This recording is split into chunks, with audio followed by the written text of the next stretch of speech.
dia, boa tarde, boa noite. Esta é mais uma edição de Pedro e Cora, aquele seu programa sobre qual é o fotógrafo gigante que você gostaria que fizesse o seu retrato. Esta é sua oportunidade, juro.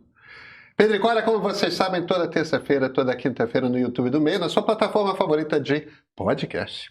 Eu sou Pedro Doria, ao meu lado está minha querida amiga Cora Roney. Cora, quem você gostaria que retratasse você? Olha, essa pergunta é muito difícil, né? Oh? Muito difícil. Paul Strand? Uau! Você pode. Pergunte-me como. Vem!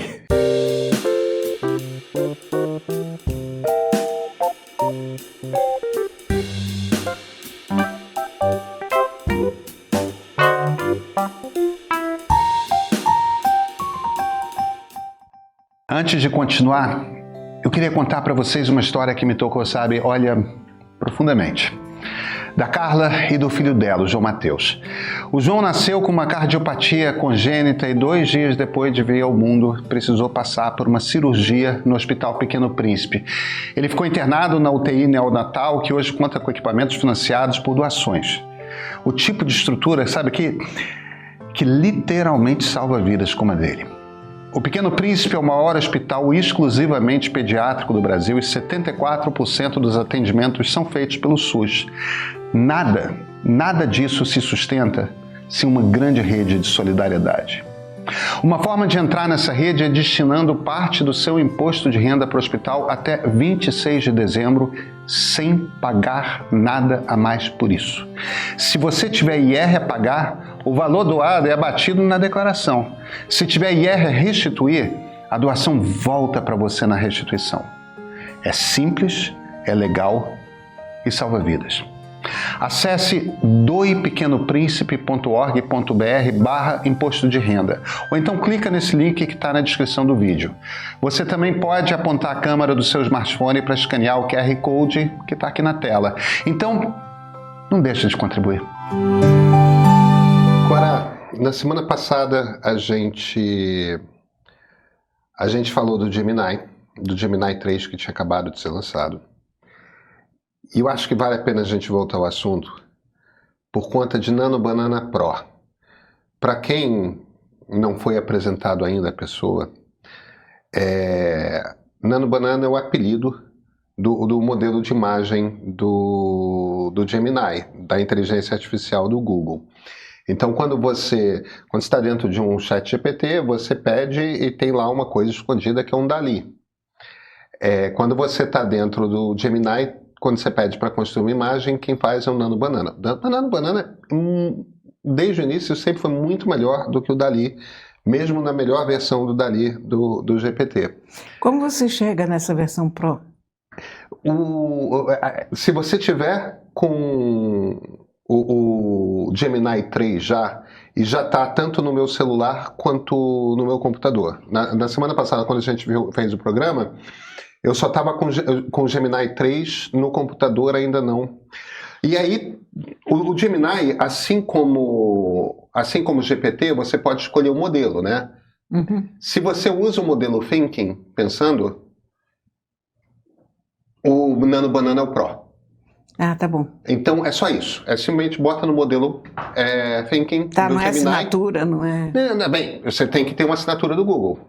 Sim, a assinatura, né, do Google eu tenho. Mas é aquela coisa. Mas assim, você não assina necessariamente o Nano Banana ou qualquer coisa? Não, você não assina o Nano Banana, você assina o Google para você ter o seu... Se você é um usuário pagante para Gmail, para Google Calendar, esse tipo de coisa, você já tem o Gemini e você já tem acesso ao Gemini Pro.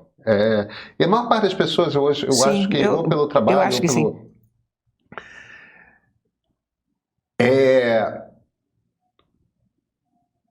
Cora, eu parei para brincar com o Nano Banana Pro, com o modelo de imagem mais sofisticado do Google esse fim de semana. É estarrecedor. É estarrecedor. O nível ao qual chegou de... Nano Banana já era muito impressionante.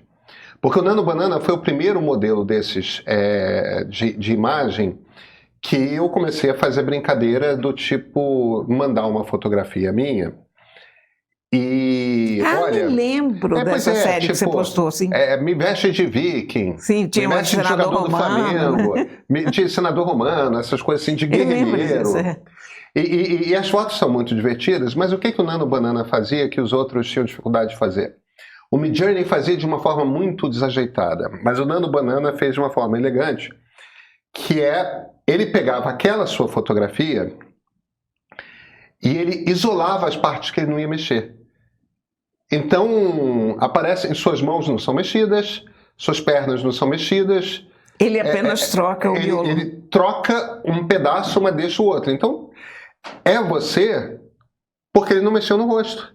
Perfeito. Porque ele não mexeu, entende? Ele tem essa esperteza. Ou então ele conseguia mexer na luz. Agora, o que ele está fazendo agora é qualquer coisa de inacreditável. Eu fiz um exercício, eu publiquei no meu Instagram, e a gente vai mostrar também enquanto a gente estiver falando, mas eu gosto imensamente de fotografia, né? Eu gosto muito de fotografia. Dentro de fotografia, eu gosto pra cacete de retrato de gente. Eu gosto muito de livro de fotografia, mas quando eu digo livro de fotografia, não é aquele livro assim, tipo Imagens da África, não.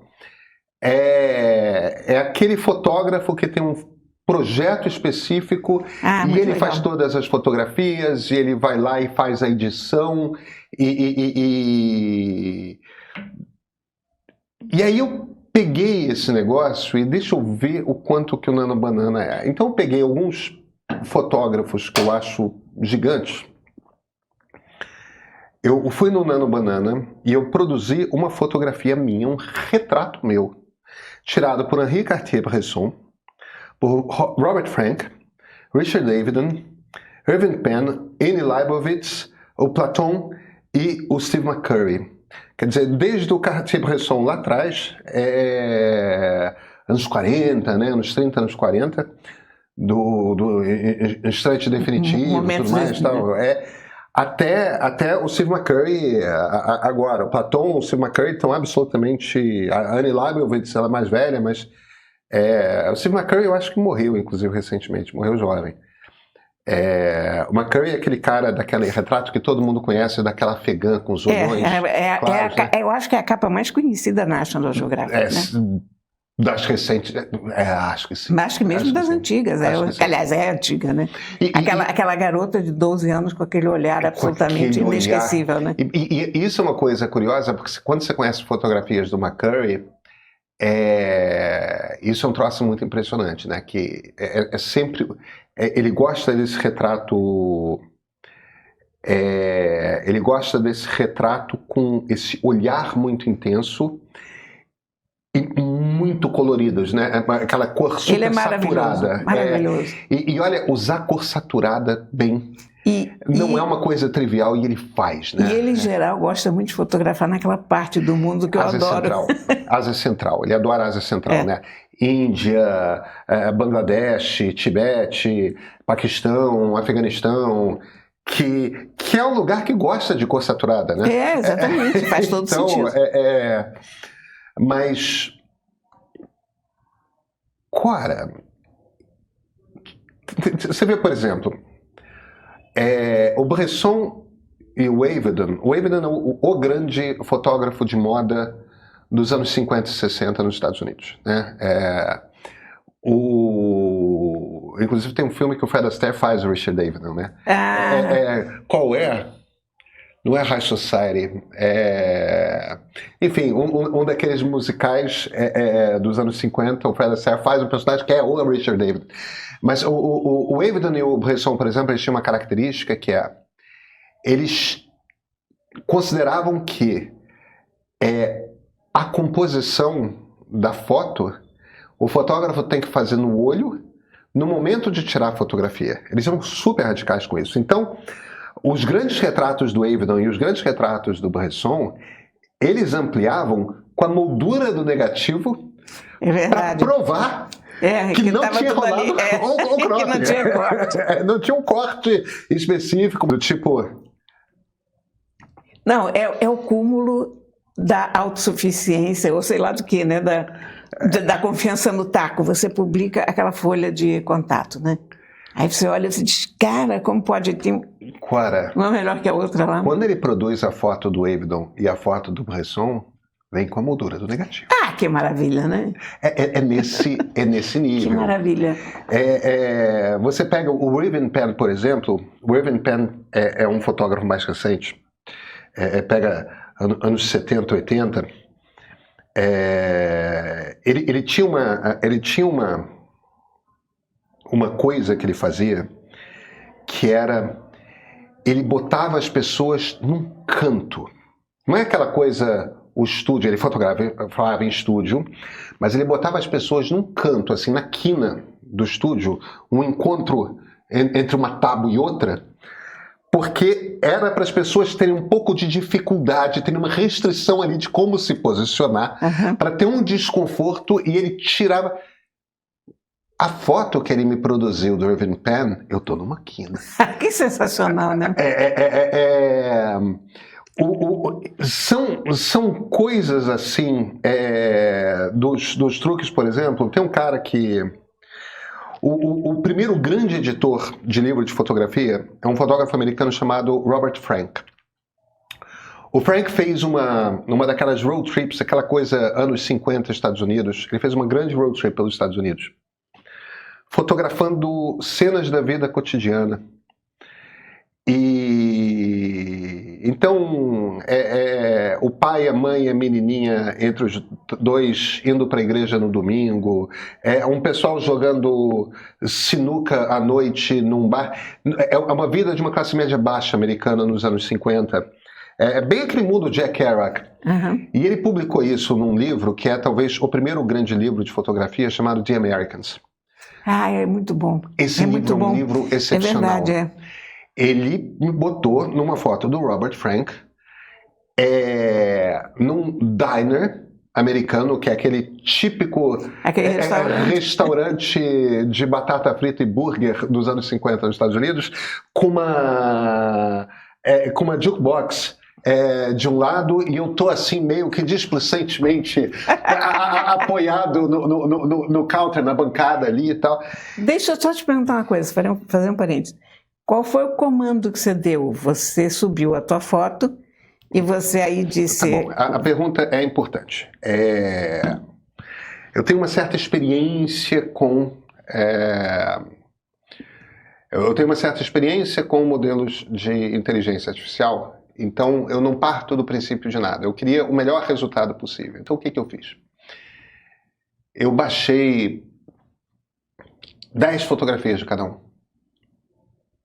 Então, eu peguei 10 fotografias da Annie Leibovitz.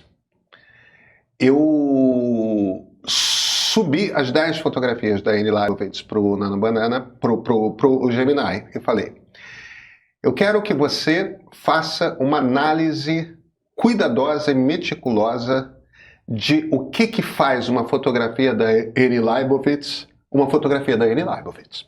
Tá certo? Se você não tivesse subido, ele não teria referência? Eu não sei. Não, ele teria referência sim, mas que a lógica, na verdade, não é dar para ele a referência porque a referência ele tem.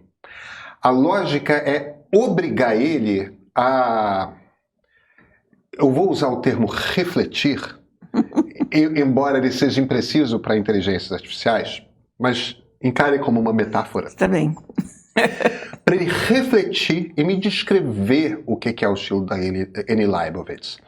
E a Annie Leibovitz é uma fotógrafa extremamente contemporânea, ela está velhinha e, no entanto, as fotografias dela são moderníssimas. Sempre foram.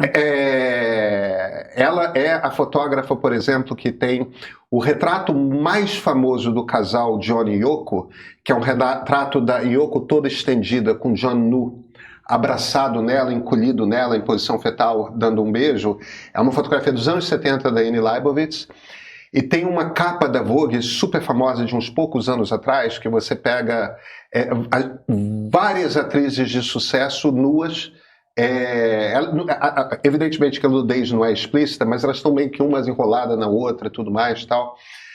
E embora ela fotografe muito bem em preto e branco, a principal característica dela é uma coisa curiosa, que é o seguinte: ela faz fotografia com chiaro-escuro, que é a técnica de luz e sombra barroca.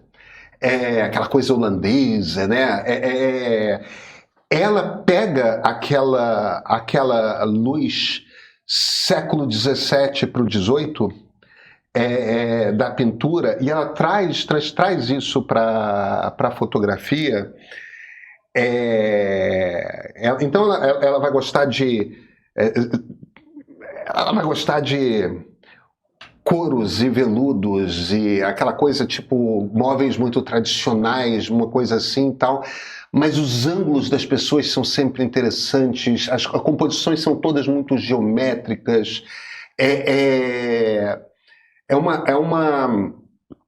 As produções mais caras da história da imprensa universal. Caríssimas. Ela faz um quadro barroco, né? Eu acho, se não me engano, que foi ela que fotografou recentemente Michelle Obama. É bastante provável. Tenho certeza que tem fotografia de ambos feitos por ela. Não, é porque eu sigo a Michelle no Instagram e tinha umas fotos muito boas, a Michelle com cabelão assim para trás, mas não eram as típicas fotos da Annie Leibovitz, porque era só, não tinha nada no fundo, era só a pessoa mesmo. Mas eu acho que era ela. Acho que era ela. É possível. Que eu vi assim rápido, li rápido também. Assim, fiz uma nota na minha cabeça que tem que voltar a isso, tem que prestar atenção. A Annie Leibovitz gosta muito daqueles tons terrosos, né? É um verde de mesa de sinuca, é um couro marrom, é um veludo vermelho. Você olha para uma foto dela, é uma foto dela. E é sempre uma coisa. Mas enfim, o ponto é. Então eu pego 10 fotos da Annie Leibovitz, subo para o Gemini e olha, com base nessas fotos aqui, me diz o que você acha que faz de uma fotografia da Annie Leibovitz uma fotografia da Annie. O que faz desse olhar de fotógrafa único? Ele faz uma longuíssima análise, do tipo, você gasta, não é um parágrafo, são 20 parágrafos ali de análise.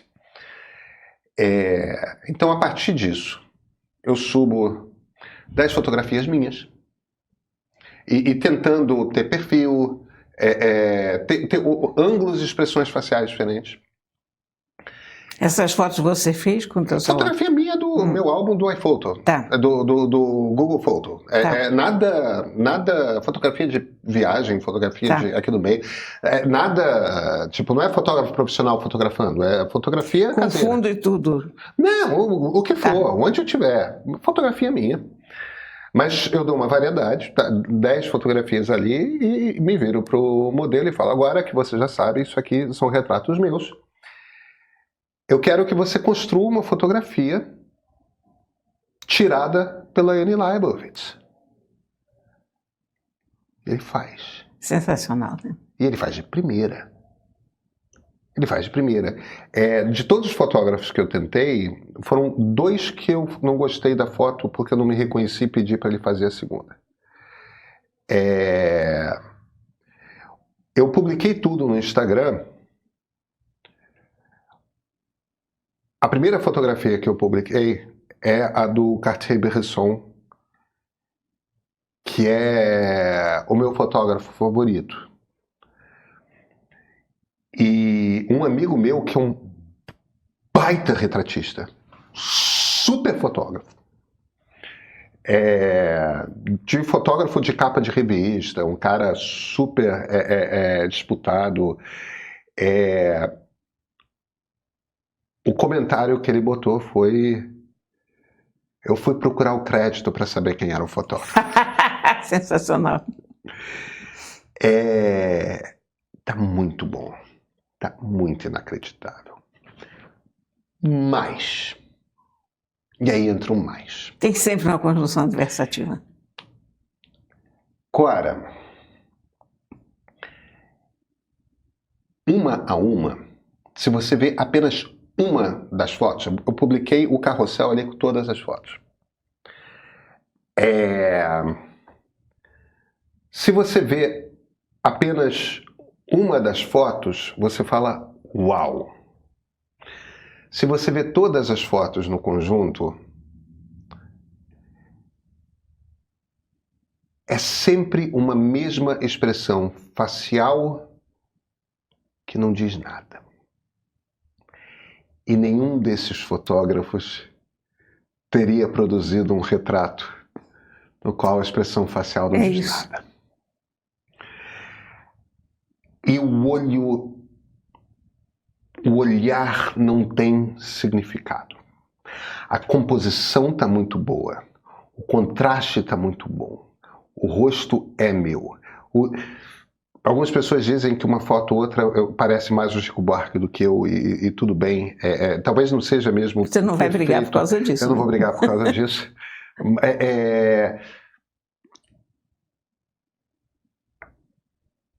Mas não é uma foto de nenhuma dessas pessoas. Porque tem certas coisas. É a coisa do. O Richard Davidson tem uma foto da Marilyn Monroe, que é uma foto incrível, porque tem um teto branco imenso, é uma foto PB, tem um teto branco imenso, o cocoruto da cabeça dela está meio que quase no ponto de meio da fotografia, uma foto vertical, e a Marilyn está com o ombro encolhido assim para baixo, com uma cara de... É algo entre o saco cheio e a tristeza. E você nunca viu aquela Marilyn Monroe. E, no entanto, após a morte trágica dela, a gente sabe que ela era essencialmente uma pessoa extremamente triste. Aí você pega o fotógrafo que, em essência, inventou a capa da Vogue, que hoje em dia que as revistas não são mais grandes coisas, as pessoas talvez não entendam o que foi a Vogue. O que era o impacto de uma capa da Vogue, né? O que era o impacto e o que é você ser a pessoa que inventou a estética fotográfica daquele negócio. Então, é o cara que, de certa forma, é muito criador da versão moderna de uma fotografia de glamour, ser capaz de pegar a figura mais glamurosa da década de 50 e mostrá-la no seu estado humano mais... Isso a Yaman faz? Ainda não. Não sei se vai fazer... Eu acho que ela não faz. Olha... Não sei. O que o Avedon fez, por exemplo, nessa... Deixa eu só amarrar aqui, porque eu quero forçar um pouco o argumento. O que o Avedon fez? Convidou a Marilyn, que era uma super profissional de câmera. A mulher ficou 1 hora posando meus sorrisos, isso aqui, e ele deixou ela ir. Ele literalmente a levou à exaustão para ir começar a fotografar. Tipo, ele fotografou. E enquanto ela estava ali no pique, se entregando como modelo profissional de câmera que domina aquela lente como ninguém, ele estava fotografando e ele não estava fazendo a fotografia. Ele esperou, ele sabia que para ela ele precisava fazer. Então a fotografia é fruto de muito trabalho físico, porque ele precisava tirar da Marilyn aquela coisa. Conhecimento humano. E conhecimento humano. Tem uma foto que talvez você conheça, que o Henri Cartier-Bresson faz do Ezra Pound, do grande poeta Ezra Pound, que é o Ezra Pound meio que encolhido assim e com uma cara de zangado, descabelado tal, e a pessoa horrível que ele era, verdadeiramente. Ele era fascista, né? E que poeta extraordinário. Sim, não obstante era uma pessoa horrível. Eu acabo gostando mais de Cummings do que Pound, porque o Cummings era uma pessoa melhor. mas era um poeta extraordinário, o Pound. E tem uma fúria. Tem uma coisa ali na cara do Pound, que é uma coisa assim... É a cara de uma pessoa horrível, eu estou dizendo. E o Bresson vai lá e aquele é o retrato do Pound, né? Então, eu tô pegando esses dois retratos, são retratos muito famosos da história da fotografia. Então é muito engraçado como você pega essas imagens que o Gemini produz, elas são muito incríveis. Eu adorei ter criado. Eu adoro ter uma foto minha tirada pelo Bresson. Ainda não Mas é arte. não é o limite do brinquedo, né? Eu vou te dizer que o ChatGPT está matando o Facebook. Não que o Facebook estivesse particularmente vivo. Eu já ouvi falar de Facebook. Você me lembra o que é exatamente? Pois é. Mas vou te dizer o que está acontecendo. As pessoas todas estão mandando o ChatGPT escrever para fazer um post. Ah, claro. O Facebook sempre foi o reino do textão. Mas mesmo o textão tem limite de tamanho, etc, né? Você solta o ChatGPT, fica o textãozão, né? E todos os textos são iguais. Então, você começa a dar valor à imperfeição, você começa a dar valor, porque é engraçado. O que está faltando hoje no Facebook é a falha humana. É o jeito de uma pessoa escrever que é dela, que os grandes caras do Facebook, tem alguns que eu sigo, eles continuam fazendo, porque para a pessoa que escreve é mais fácil ela escrever do que ela mandar o ChatGPT escrever, porque o ChatGPT escreve, você vai ter que corrigir aquela droga toda e tal, então... E a pessoa, para quem escrever é natural, essa pessoa sente e escreve. Mas eu não estou aguentando mais os textos de Facebook, porque eles pegam uma foto, por exemplo, tem uma série de fotos de pessoas que morreram em campos de concentração.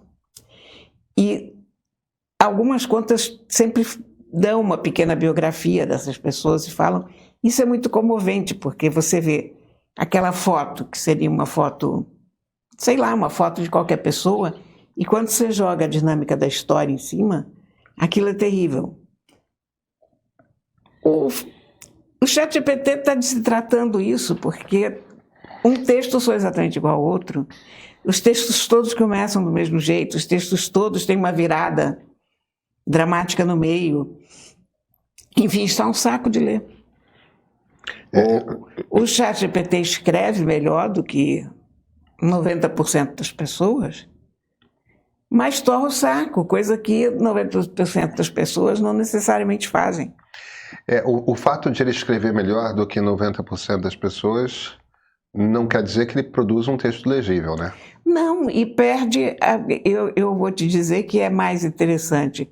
Eu lamento pelos professores de redação que tem que corrigir todas aquelas coisas, mas quando você está no Facebook e não precisa ler nada com a atenção de um professor que vai ter que dar nota, quando você tem um texto todo troncho, todo mal ajambrado, às vezes você diz que é curioso, por onde passou essa cabeça para chegar nessa conclusão, ou... Enfim, tem uma coisa ali que cada texto é diferente do outro, cada pessoa olha por outro ângulo, o ChatGPT olha sempre pelo mesmo ângulo. Pois é, mas tem uma coisa que eu me pergunto, que é o seguinte.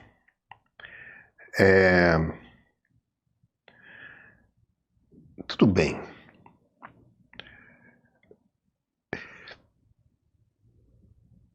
Para a pessoa que precisa de um retrato, ou que vai fazer um retrato...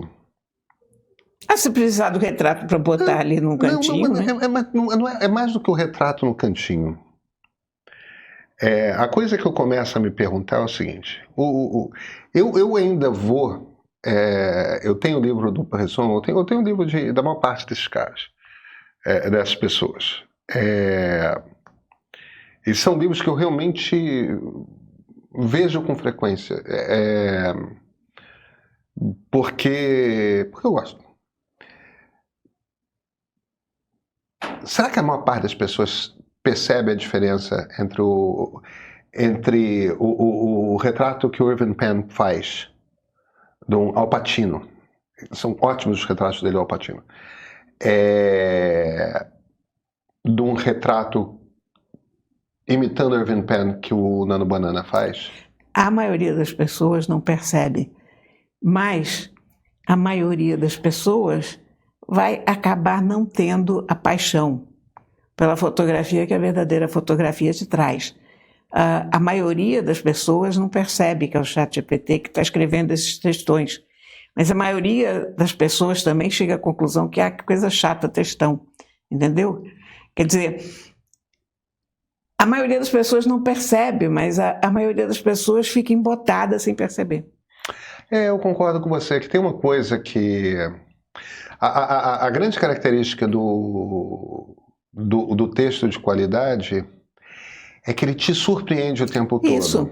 Ele apresenta uma construção que não é trivial, ele faz uma brincadeira, uma coisa assim. O escritor profissional ele está sempre brincando com o texto. Brincando com o texto e te divertindo. Quer dizer, você não está apenas extraindo a informação. Você está tendo pequenos presentinhos, né? Exatamente Parágrafo sim, parágrafo não, uma coisa assim. E talvez a maior parte das pessoas não sabem que nós fazemos esse tipo de coisa o tempo todo e que a gente está preocupado em fazer esse tipo de coisa o tempo todo, porque a gente sabe que se a gente só estiver fazendo uma coisa que dá informação, as pessoas não vão ler. Exatamente.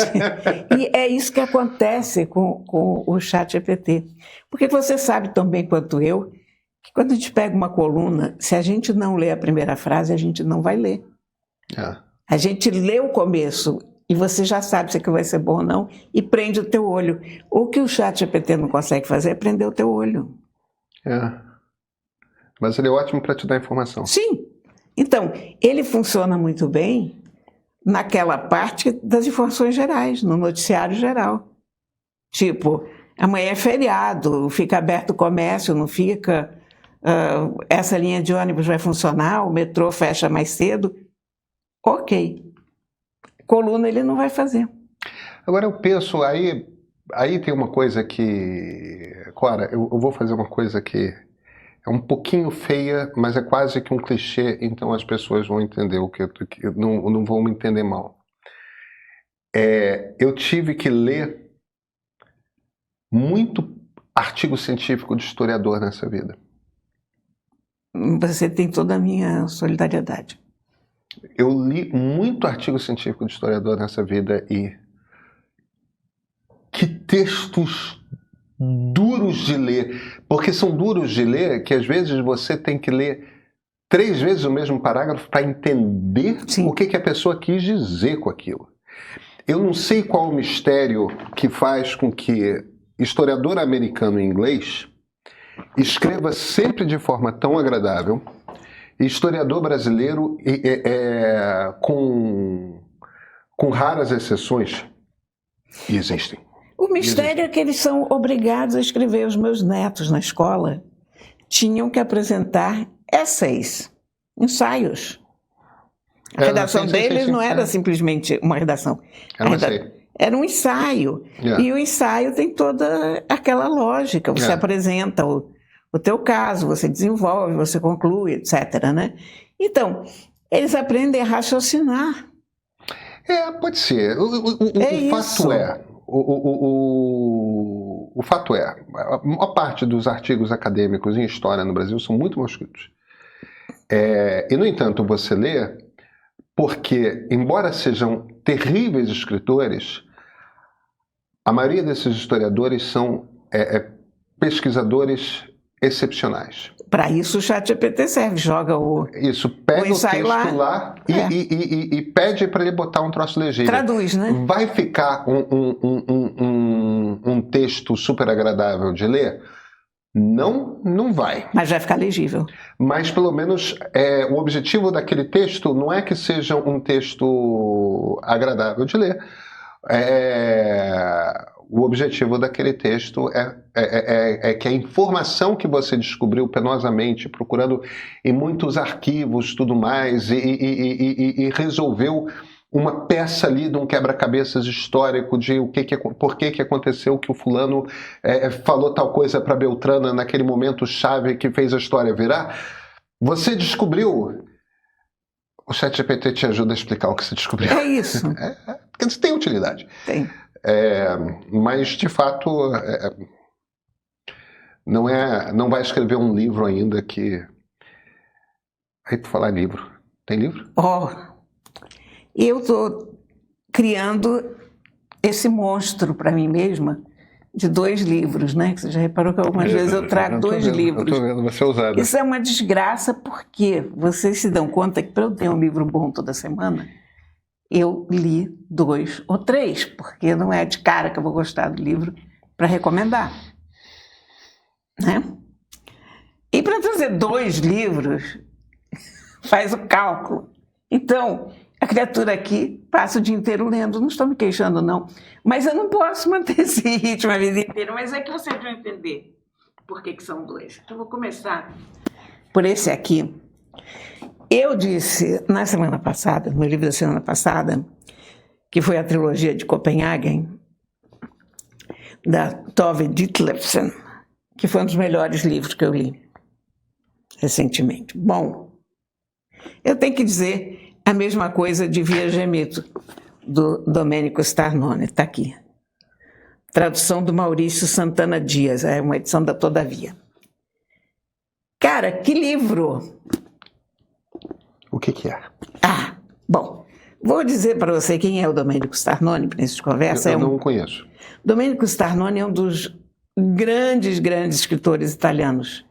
Da minha geração, eu diria. Não, ele é um pouquinho mais velho, ele nasceu em 43, em Nápoles. Até há uma coisa engraçada, porque você sabe que ninguém sabe quem é Helena Ferrante. Helena Ferrante é um pseudônimo, etc. E um dos hobbies das pessoas que gostam de ler é tentar descobrir quem é Helena Ferrante. Durante muito tempo circulou a ideia de que Domênico Starnone seria Helena Ferrante, porque é Nápoles, é a mesma época, tem uma pegada intensa, parecida, enfim. Não é.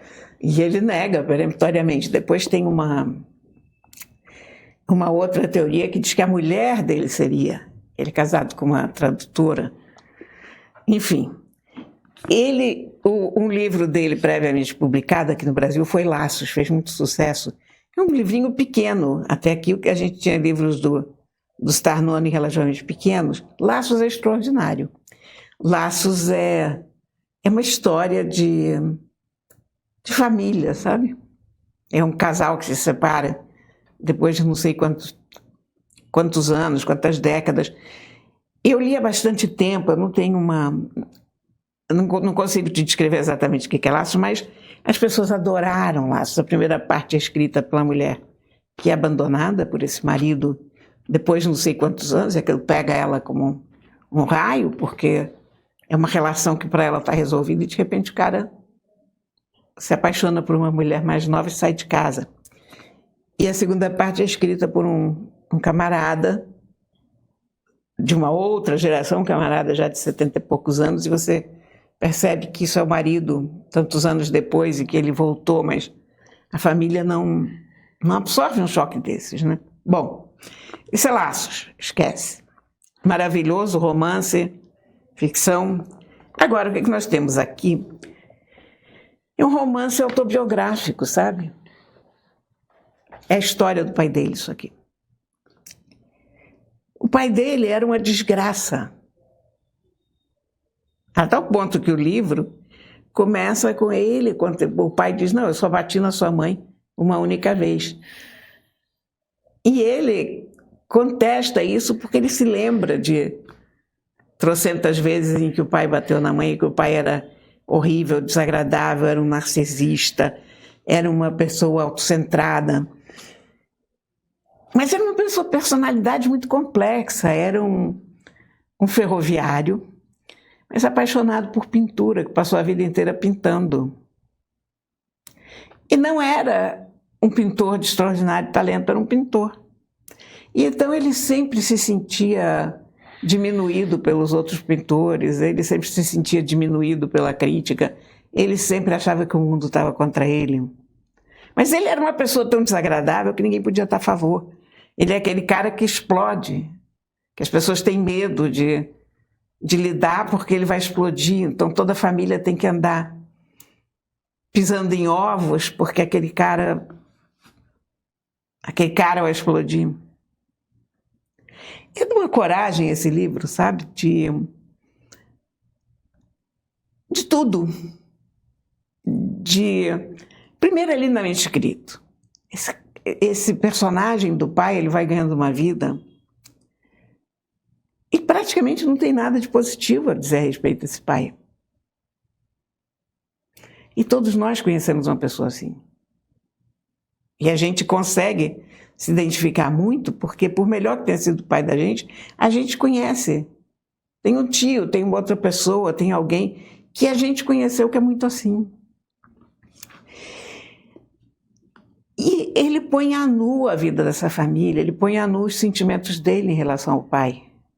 Ele põe à nu ele mesmo. É de uma honestidade, o livro é tão extraordinário. E vou te dizer que é claro que eu não li isso numa semana, eu li isso, levei um tempo lendo isso.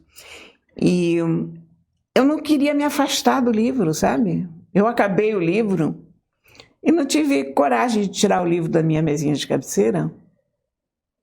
Porque é aquele negócio, tem pena que acabou, mas você não quer ler mais um pouco, e aí você volta e você relê uns trechinhos, porque é dessa qualidade. Uau.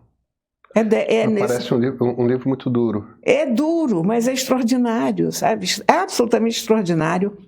Eu sei que eu estou falando isso de muitos livros recentemente, mas isso não é um livro recente, inclusive. Esse é um livro de 2001, ele ganhou o prêmio Strega, que é o maior prêmio da literatura italiana. Como a trilogia de Copenhagen também é um livro mais antigo, então você vê que são livros excepcionalmente bons, que sobreviveram no tempo e acabaram sendo traduzidos aqui nesse país distante que é o Brasil. Então a gente tem essa depuração do tempo e das boas traduções de obras excepcionais. Não é que toda semana apareça um livro como esse, porque não aparece. Isso aqui é realmente fora do comum. E, cara, eu ficava buscando os trabalhos do pai. Uma coisa que ele conta, esse é um livro dividido em 3 partes, uma parte, no meio ele foca muito no momento em que ele posou para o pai, que o pai fez ele posar para um quadro. E você imagina que isso era essa pequena casa, não é exatamente proletária, mas de uma classe média baixa. E o pai enchendo a casa com aquelas telas, e eles, meninos e a avó, dormiam na sala, que era onde o pai pintava. Aquele cheiro de tinta, e aquelas telas em cima das camas, e quando você tinha que dormir, você tinha que tirar aquelas coisas todas do lugar. E o pai resolve fazer um imenso quadro para uma exposição e bota ele para posar. E ele narra o desconforto físico de estar lá parado, segurando um jarro, porque ele é a criança que oferece água aos bebedores, e ele bota os cunhados para posar, enfim. E aí eu procurei na internet, você encontra os quadros. Não encontra todos, mas encontra alguns. E é aquele pintor que... Ok. Quer dizer, agora o pai dele está imortalizado. Por que não é um escritor ok? Porque o filho é excepcional. E aí esses quadros vão sobreviver na medida em que esse livro vai viver para sempre, porque esses quadros ganharam uma nova dimensão. Gente, é um livro absolutamente excepcional. E aí eu trago um outro livro excepcional, e você vai entender por que são 2. Por quê? Por acaso, essa semana saiu uma nova edição, 10 anos, do Morreste-me, do José Luiz Peixoto. Eu vou tirar essa cinta aqui para poder mostrar a capa dele. Ó, eita, que cinta bem colocada, hein?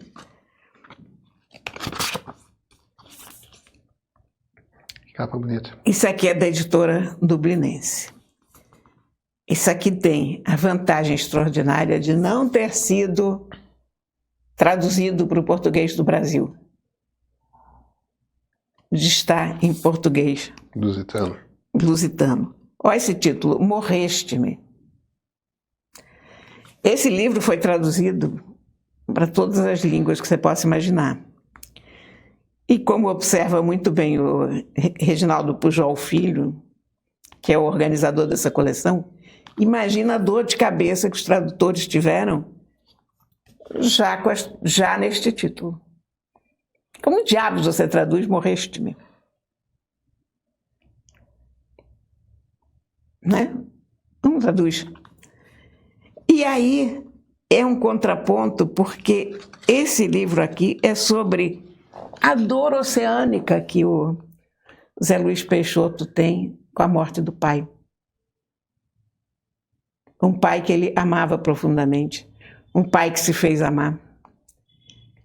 E não é um livro grande, não, é um livro muito pequenininho, é um livro que deve ter talvez 60 páginas, e ó, isso aqui com um tipo muito grande, é uma carta de amor. É uma carta de amor. Esse aqui ainda tem prefácio, tem pós-fácio e tal. E é uma das coisas de cortar o coração. E ao mesmo tempo é muito bonita. Você não tem uma ideia de quem é o pai do Zé Luiz Peixoto, porque ali você tem uma ideia de quem é esse Federico Starnone. Ele vira um gigante, ele vira essa pessoa absolutamente desagradável que você não gostaria de encontrar em nenhuma circunstância. E você tem pena da mulher, você tem pena dos filhos por terem que conviver com aquele monstro. Você não tem o personagem. Aqui você só tem o sentimento. Você fica sabendo que ele gostava da terra, que ele gostava das árvores, que ele chamava o filho para aprender como se faz, para prestar atenção. Mas é meio que o antípoda daquele ali, sabe? Uhum. Então eu quis comemorar também esse livro maravilhoso que há 10 anos também não sai de cartaz e é também uma obra-prima. E por isso que resiste tão bem. De novo, né? Não é toda semana que sai um livro desses. De novo, a depuração do tempo. Mas, ó, foi o livro que lançou, o José Luiz Cardoso ganhou. Peixoto. Olha, José Luiz Peixoto, desculpa. Aqui, ganhou o Prêmio Saramago e o Prêmio Oceanos, que são o equivalente do Prêmio Strega em Portugal. Enfim, aliás, eu tenho uma história engraçada com o Zé Luiz Peixoto, porque o Zé Luiz Peixoto esteve na Coreia do Norte. Escreveu um ótimo livro sobre a Coreia do Norte, que eu li antes de ir para a Coreia do Norte. Aí estou eu na Coreia do Norte, em Pyongyang, no Museu de Flores, porque tem umas flores que só existem na Coreia do Norte, desenvolvidas por botânicos de lá, que se chamam Kim Jong-ilha e Kim Il-sungia. Juro. E aí eles têm esse museu dessas flores. E aí tem, quando a gente chega lá, tem alguns portugueses. E claro, brasileiros, portugueses. E eu digo, gente, vocês têm um escritor extraordinário no país de vocês, que escreveu um livro maravilhoso sobre a Coreia do Norte. Aí eles me disseram, ele está aqui a nos conduzir. E estava lá o Zé Luiz Peixoto. E nós nos seguíamos no Instagram e tal, e ficamos contentíssimos de nos encontrar. Ah, que legal. Um ao outro na Coreia do Norte. Ele já esteve 5 vezes lá, porque ele faz viagens, sabe? Esses super grupos de viagens em que eles chamam uma pessoa que entende daquilo e que é um grande intelectual para conversar com as pessoas que estão. São pequenos grupos, tem umas agências de turismo que fazem esse negócio. E ele estava lá conduzindo essas pessoas. Que legal. Assim é que me encontrei com ele. Conheci ele ao vivo. Em Pyongyang. No museu da Kim Il-sungia e da Kim Jong-il e da Kim Il-sungia. Esse livro eu fiquei com vontade de ler. O outro, eu não estou num momento que eu queira ler. Esse é uma joia. Esse é uma joia. Eu fiquei com essa impressão. É uma joia, cuidado, que você provavelmente vai chorar, mas não é. Não, mas não tem mas é aquele choro que você aprendeu alguma coisa sobre humanidade. Você chora por você, pelo mundo, pela vida, e é lindo, é de uma beleza, sabe? Os nossos colegas lusitanos, quando escrevem... Nossa Senhora. Eles têm uma densidade atômica, meu filho, que... Nossa. Né? É isso, pronto. Na semana que vem eu trago um livro só e não falamos mais disso. Então, Cora, até quinta-feira. Até quinta.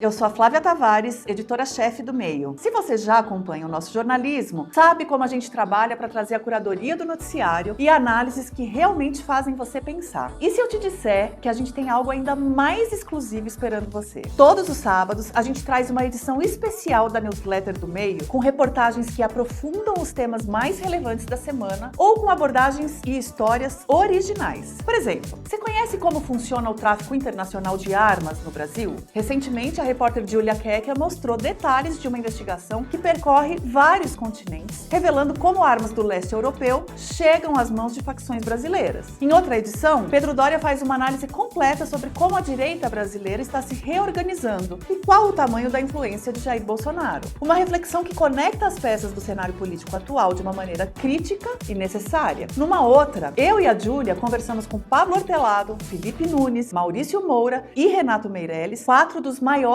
especialistas em pesquisa de opinião pública do Brasil, para entender o estado da polarização no país. Mas a gente não fala só de política, né? A edição de sábado também explora temas como tecnologia, ciência, meio ambiente e muito mais. Na edição Inovação Ontem e Hoje, por exemplo, a nossa colunista Débora Bizarria contou a história dos ganhadores do Nobel de Economia deste ano e explicou como a inovação mudou a economia desde a Revolução Industrial e segue moldando o crescimento hoje. Essas edições não são conteúdos comuns, são análises profundas que você não encontra em nenhum outro lugar. E por apenas R$15 por mês, você tem acesso a esse material exclusivo e a todo o conteúdo do Meio Premium, incluindo o nosso streaming com produções originais. Assine agora e não perca essas histórias.